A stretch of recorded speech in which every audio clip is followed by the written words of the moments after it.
De retour sur le plateau de Plus belle Massart pour la troisième partie de cette émission. Ce soir, notre invité, c'est Kevin Coupeau, un graphiste et illustrateur sartois, on peut dire, puisque vous êtes en Sarthe depuis quelques années maintenant. Exactement, 3 ans bientôt.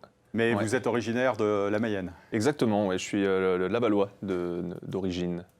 Alors, on le voit à l'image, quelques représentations de vos réalisations. Ce sont des graphiques, à la base. Travailler sur le vectoriel et voilà, ce sont des illustrations. Se traduit. Exactement. Ouais. Est-ce que vous pouvez nous expliquer alors justement comment tout ça s'est réalisé? Alors ce sont des dessins, on va dire, que je réalise sur tablette graphique, voilà, sur des logiciels de design. Voilà, donc c'est un dérivé de ce que je fais de base, c'est-à-dire moi je dessine beaucoup à l'origine. Mon métier a été pendant plus de 10 ans graphiste. Je continue à entretenir ça à côté. Je fais des contrats selon ce que je trouve plus ou moins longs. Est-ce que ça c'est la deuxième étape? Parce qu'avant vous avez commencé par le dessin? J'ai toujours été graphiste. Et j'ai gardé le dessin en parallèle, on va dire, en passion à côté.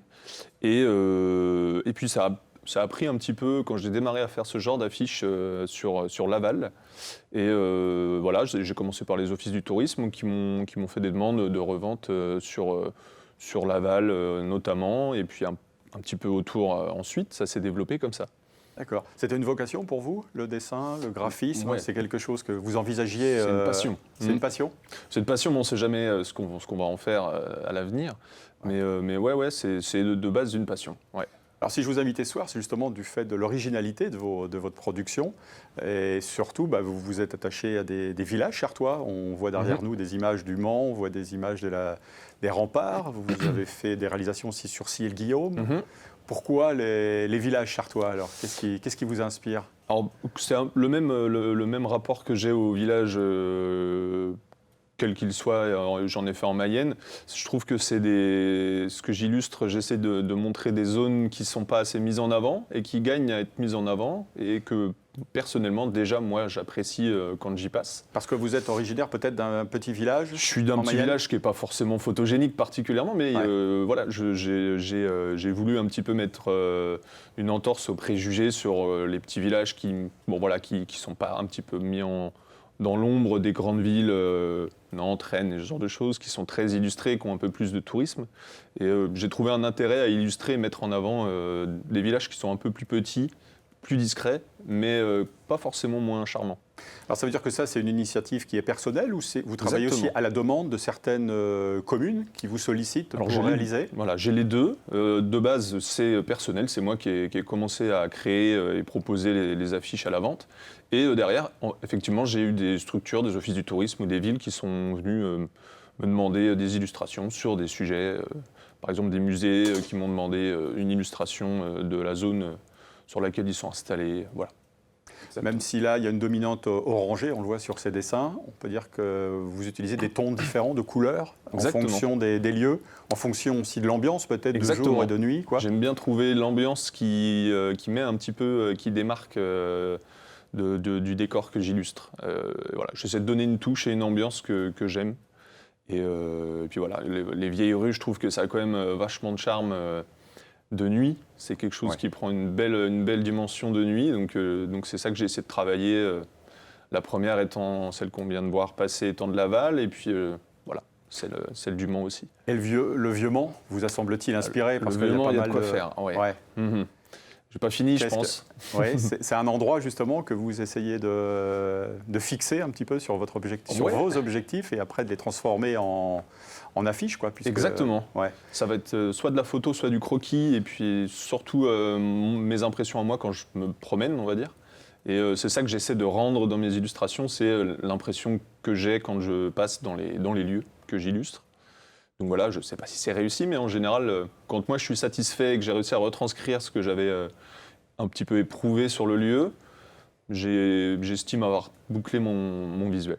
Est-ce que vous croquez aussi les villageois? Parce que là, des scènes de vie, on va dire, dans les villages, là on voit que ce sont beaucoup de monuments, beaucoup de maisons. Un petit peu moins les gens.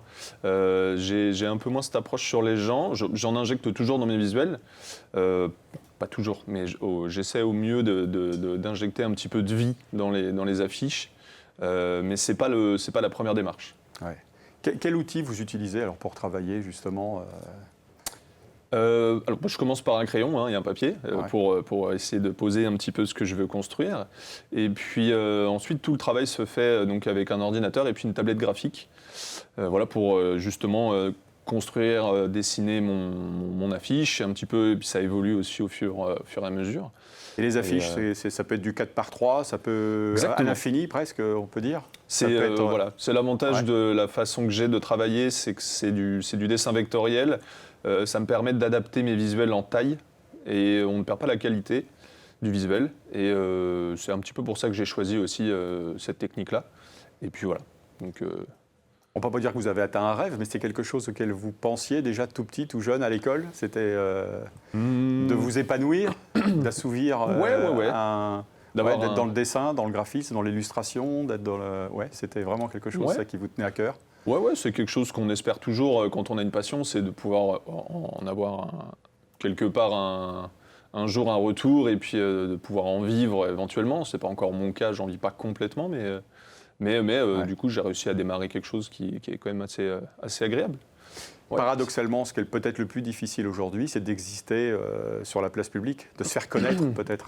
Bah, exactement, et puis il y a énormément de concurrence, on va dire, avec les très grosses agences pardon, Ouais. qui du coup ont tendance à couvrir le territoire beaucoup plus largement et puis beaucoup plus facilement. Ils ont une portée plus grande. Donc c'est pour ça aussi que j'essaie moi de cibler des petits villages ou vraiment des zones un peu plus précises et puis des endroits où je vais aussi.